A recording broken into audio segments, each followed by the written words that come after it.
হরে কৃষ্ণ। তো আজকে আমরা আলোচনা করব নিঃস্বার্থ ভালোবাসা সম্পর্কে, সেলফলেস লাভ বা আনকন্ডিশনাল লাভ। তো আমরা প্রত্যেকেই কাউ না কাউকে ভালোবাসি, কিন্তু আমরা যখন কাউকে ভালোবাসি তখন কি সবসময় আমরা আনন্দ পেয়ে থাকি? বা সেই ভালোবাসার মধ্যে কি আমরা কোনো দুঃখ পাই না? বা সেই ভালোবাসাতে কি সেলফলেস লাভ? আপনাদের এক্সপিরিয়েন্স কি বলে সেটি আমাদের সাথে শেয়ার করতে পারেন।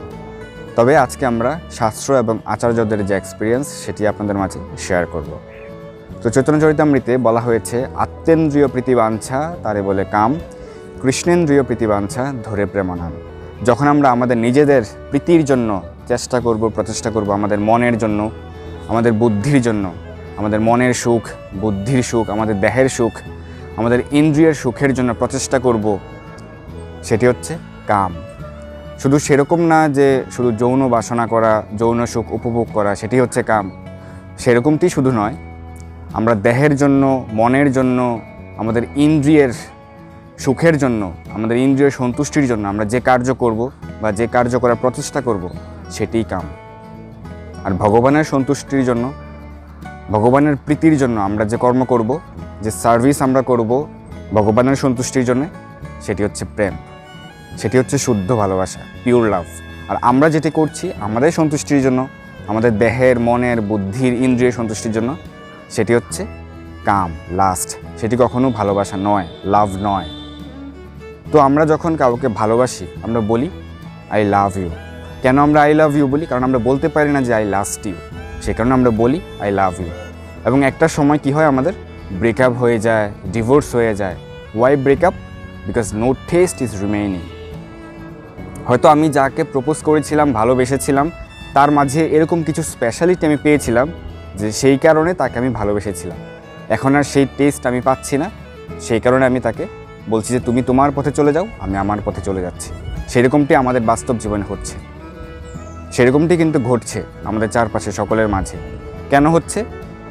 কারণ আমাদের যে ভালোবাসা সেটার মাঝে স্বার্থ রয়েছে। আমি তাকে ভালোবাসছি মানে তার কাছ থেকে আমি কিছু বেনিফিট পাচ্ছি, আমার কিছু স্বার্থ উদ্ধার হচ্ছে, আমি আনন্দ পাচ্ছি তার কাছ থেকে, এবং সেও আমার কাছ থেকে বিনিময়ে কিছু পাচ্ছে। গিভ অ্যান্ড টেক রিলেশনশিপ, সেটির মধ্যে স্বার্থ রয়েছে। এবং যখন তার কাছ থেকে আমি সেই স্বার্থটি পাবো না, সেটি পুনরুদ্ধার হবে না, সেটি মিসিং যাবে, তখনই কিন্তু আমি তার সাথে আমার যে টেস্ট সেটি আমি তখন পাবো না। আর তখনই ব্রেকআপ, ডিভোর্স হয়ে থাকে। কিন্তু ভগবানের সাথে যদি আমরা ভালোবাসার সম্পর্ক স্থাপন করি, ভগবানের সাথে আমাদের ভালোবাসার যে নিত্য সম্পর্ক, সেটিতে লাস্টের কোনো স্থান নেই, সেটিতে ব্রেকআপ বা ডিভোর্সের কোনো স্থান নেই। তো চিন্ময় জগতের ভালোবাসার ছিটেফোঁটা যদি এই জড়জগতে থাকে, চিন্ময় জগতের ভালোবাসার সবচেয়ে কাছাকাছি যে ভালোবাসাটি এই জড়জগতে পরিলক্ষিত হয় সেটি হচ্ছে ছোট বাচ্চা সন্তানের প্রতি মায়ের যে ভালোবাসা সেটি। কারণ সেই ভালোবাসাতে কোনো স্বার্থ থাকে না, সেই ভালোবাসাটি হচ্ছে এই জড়জগতের সাপেক্ষে সব থেকে নিঃস্বার্থ ভালোবাসা, সে মায়ের ভালোবাসা। মা জানেন যে সেই ছোট বাচ্চা সন্তান তার কোলেই মলমূত্র ত্যাগ করবে, তার বুকে লাথি দিবে, রাত্রি 1টা-2টার দিকে কান্না করবে, তবুও কিন্তু মা সেই বাচ্চাটির ভালোর জন্য, মঙ্গলের জন্য, সে বাচ্চাটির সন্তুষ্টির জন্য নিজের সুখের কথা চিন্তা না করে নিরন্তর সেবা করে চলেছে সে বাচ্চাটির প্রতি। তো সেটি হচ্ছে নিঃস্বার্থ ভালোবাসা এই জড়জগতের সাপেক্ষে, যেটি চিন্ময় জগতের ভালোবাসার প্রতিফলন। আর এই জড়জগতে বাদ বাকি যত ভালোবাসা রয়েছে, প্রত্যেকটি ভালোবাসায় স্বার্থ রয়েছে। যখন আমরা স্বার্থটি পাই না, তখনই আমাদের ভালোবাসাটুকু দূরে সরে যায়, তখনই আমাদের বিচ্ছেদ শুরু হয়। তো আমরা কেন ভালোবাসায় আনন্দ পাই না বা প্রকৃত আনন্দ লাভ করি না? আমরা একজনকে প্রপোজ করি, তাকে বলি I love you, I want to stay my full life with you.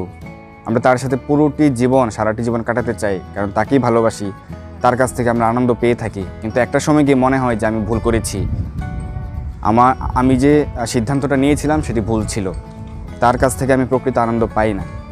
তো কেন আমরা পাই না বা কার কাছ থেকে আমরা প্রকৃত আনন্দ পাবো, সেটির সলিউশন শ্রীমদ্ ভাগবতে রয়েছে। প্রথম স্কন্ধের 2য় অধ্যায়ের 6 নম্বর শ্লোকে, সবই পুংসাম পরধর্ম ইয়ত ভক্তি রোদুক্ষজে অহৈতুকি অপ্রতিহতা ইয়য়াত্মা সুপ্রসিদ্ধতি। সবই পুংসাম পরধর্ম। পুংসাম মানে হচ্ছে মানুষের, পর মানে হচ্ছে শ্রেষ্ঠ। মানুষের শ্রেষ্ঠ ধর্ম কি?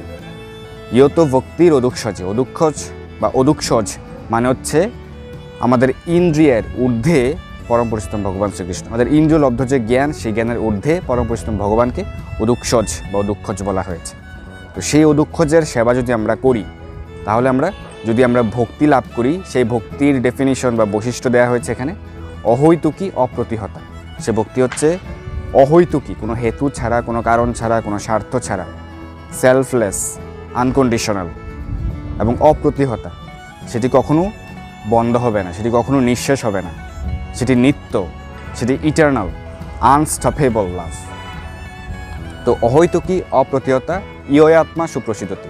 আমরা যদি ভগবানের সন্তুষ্টির জন্য আমরা যদি ভগবানকে অহৈতুকী এবং অপ্রতিহতভাবে ভক্তিমূলক কার্যে যুক্ত হই, ভগবানকে ভালোবাসি, তাহলে আমরা আত্মার সুপ্রসিদ্ধতি, ইয়য়াত্মা সুপ্রসিদ্ধ, তাহলে আমাদের আত্মা প্রসন্নতা লাভ করবে, প্রকৃত আনন্দ লাভ করবে। তো এটি হচ্ছে প্রকৃত আনন্দ লাভের সূত্র। কাকে ভালোবাসলে আমরা প্রকৃত আনন্দ লাভ করব? যদি আমরা ভগবানকে ভালোবাসি। তো অহৈতুকী অপ্রতিহতা ভালোবাসার নিদর্শন রয়েছে। হ্যাঁ, সেটি বিশ্বনাথ চক্রবর্তী ঠাকুর আলোচনা করেছেন তার চৈতন্যমত্ত মঞ্জুষা গ্রন্থে, যে আরাধ্য ভগবান ব্রজেশ তনয়স তদ্ধাম বৃন্দাবনম রম্যা কচিত উপাসনা ব্রজবধূবর্গেণ বা কল্পিতা। আরাধ্য ভগবান ব্রজেশ তনয়স তদ্ধাম বৃন্দাবন, বৃন্দাবনে অবস্থিত নন্দ মহারাজের পুত্র পরম পুরুষোত্তম ভগবান শ্রীকৃষ্ণকে যদি আমরা ভালোবাসি, তিনি হচ্ছেন একমাত্র আরাধ্য। তাকে আমাদের একমাত্র আরাধনা করা উচিত, তাকে একমাত্র ভালোবাসা উচিত। রম্যা কচিত উপাসনা ব্রজবধূবর্গেণ বা কল্পিতা। ব্রজবধূরা তার সন্তুষ্টির জন্য যেইভাবে কার্য করেছিলেন, যেইভাবে তার উপাসনা করেছিলেন, সেইভাবেই তিনি প্রকৃত আনন্দ লাভ করেন, সেইভাবেই তিনি পরম সন্তুষ্টি লাভ করেন। রম্যা, সেইভাবেই তিনি পরম প্রীতি লাভ করেন। তো সেইভাবেই আমাদের ভালোবাসা উচিত। তো ভগবান একবার নারদ মুনিকে বলেছিলেন যে, হে নারদ, আমার প্রচণ্ড মাথা ব্যথা করছে, যদি আমার কোনো ভক্তের চরণের ধূলিকণা আমার ললাটে লেপন করতে পারো, তাহলে আমার মাথা ব্যথা কমে যাবে। তো নারদ মুনি তখন গিয়েছিলেন ব্রহ্মাজির কাছে, শিবজির কাছে। নারদ মুনি ভেবেছিলেন যে তারাই হয়তো ভগবানের শ্রেষ্ঠ ভক্ত, তারাই ভগবানকে সবচেয়ে বেশি ভালোবাসেন। তো যখন নারদ মুনি ব্রহ্মা এবং শিবের কাছে গিয়ে বলেছিলেন যে যদি তাদের চরণ ধূলি ভগবানের ললাটে লেপন করা হয়, তাহলে ভগবানের মাথা ব্যথা কমে যাবে, তখন তারা কি করেছিলেন? ছি ছি ছি ছি, এইসব আমরা করতে পারবো না। যদি আমরা এইসব করি, তাহলে অনন্তকাল আমাদেরকে নরকে শাস্তি পেতে হবে। আমাদের ধূলিকণা কিভাবে আমরা পরম পুরুষোত্তম ভগবানের ললাটে লেপন করতে দিব, সেটি সম্ভব না। আর তারপর নারদ মুনি কী করেছিলেন? তিনি ব্রজবাসীদের কাছে গিয়েছিলেন। গিয়ে যখন এই কথা বলেছিলেন, তখন ব্রজবাসীরা বলেছিলেন, যদি আমাদের নরকে যেতে হয় তবু আমরা যাব, যদি নরকে আজীবন জন্মান্তর আমাদের থাকতে হয় তবুও আমাদের সমস্যা নেই, কিন্তু আমাদের প্রাণনাথ কৃষ্ণ যেন এই মাথা ব্যথা থেকে যদি 1 মিনিটের জন্য মুক্তি পায়, 1 মিনিটের জন্য তিনি যদি সেই মাথা ব্যথা থেকে নিষ্কৃতি পান আমাদের চরণ ধুলি নিয়ে, তাহলে তোমার কত ধুলি লাগবে তুমি নিয়ে যাও। সেটি হচ্ছে আনকন্ডিশনাল লাভ, যেখানে নিজের প্রীতিবিধানের কোনো চেষ্টা ছিল না, যেখানে নিজের সুখের কোনো চেষ্টা ছিল না। তো আচার্যগণ ব্যাখ্যা করেছেন যে আমাদের সেইভাবেই ভগবানকে ভালোবাসা উচিত, ভগবানের প্রীতিবিধানের জন্য, আমাদের নিজেদের সন্তুষ্টির জন্য নয়। যদি আমরা নিজেদের সন্তুষ্টির প্রচেষ্টা করি, সেটি হয়ে যাবে কাম, লাস্ট, সেটি আনকন্ডিশনাল লাভ নয়।